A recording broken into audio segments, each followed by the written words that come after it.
You're watching Fox 13's Good Day Tampa Bay. Well, sooner or later, probably more sooner than later, everybody's going to be eligible for the COVID vaccine.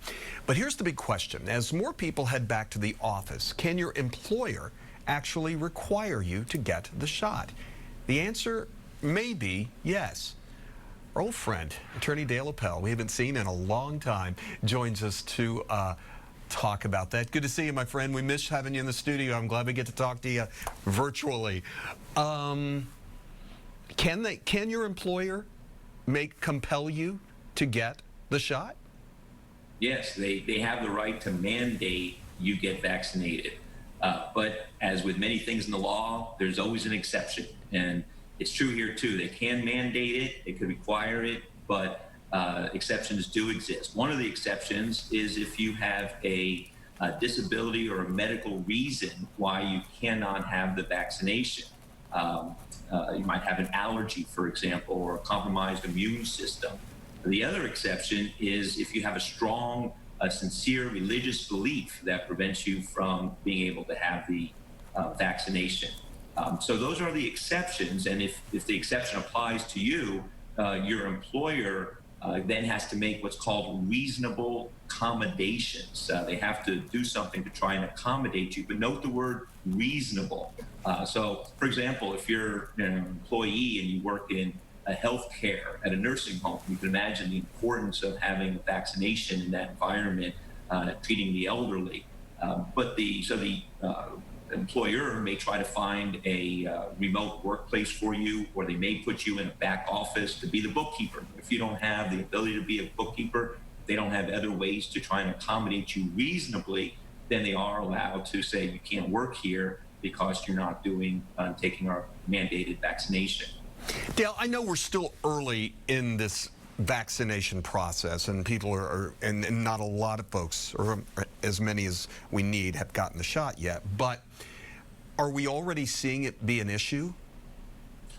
I don't think it's an issue yet. When you start seeing it in the headlines, then I think you'll know that there's a lot of pushback. Right now, I think employers are trying to do their best to accommodate and not make it mandatory. Right.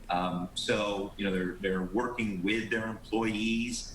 So we haven't seen the kind of pushback yet that I think you'd expect, or could expect. But going forward, it may become an issue. I mean, everybody who kind of wants the vaccination that's in the category of getting them is stepping up to the plate. Right. I think it gets to the point where perhaps the younger workforce is being told, well, it's available to everybody, it's available to you, and you need to get it to come here. And I think that's when you're going to start maybe seeing some of these issues. And again, it has probably less to do with people that can work from home, and it's going to be more of an issue for people that are on the front lines and in dealing with customers like retailers or supermarkets and those kinds of things. So I think maybe the issue is one that we may face increasingly in the future, and people are really starting to ask the very question that we're talking about today now.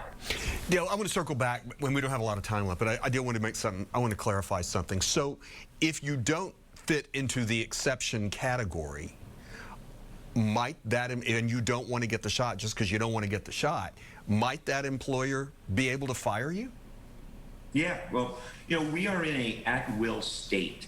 And that means that the employer can decide what they think is reasonable with regard to the environment that you're working with as far as safety and those kinds of things. So they have the right to say, in order to keep our other employees safe, in order to feel like we have a safe environment, in order to keep our customers safe, you can't work here without the vaccination. And that's their right to do that. And you have the right to say, well, I'm not going to have the vaccination, so I'm not going to work there any longer. That's true on the state level, but it's also true on the federal level. These very issues that we're discussing today, they've been decided on a federal basis, even by our U.S. Supreme Court way back in the early 1900s in a Supreme Court case when I'm sorry, Russell? No, that's it. So, yeah. I'm sorry, Dale. I know we have to go, but please quickly tell me what case that was, that you were at the Supreme Court case. I don't know the name of it. It's a 1901 Supreme Court case having to do with polio in small towns. And this very issue was discussed on the federal level back then. Got it. Hey, good to see you.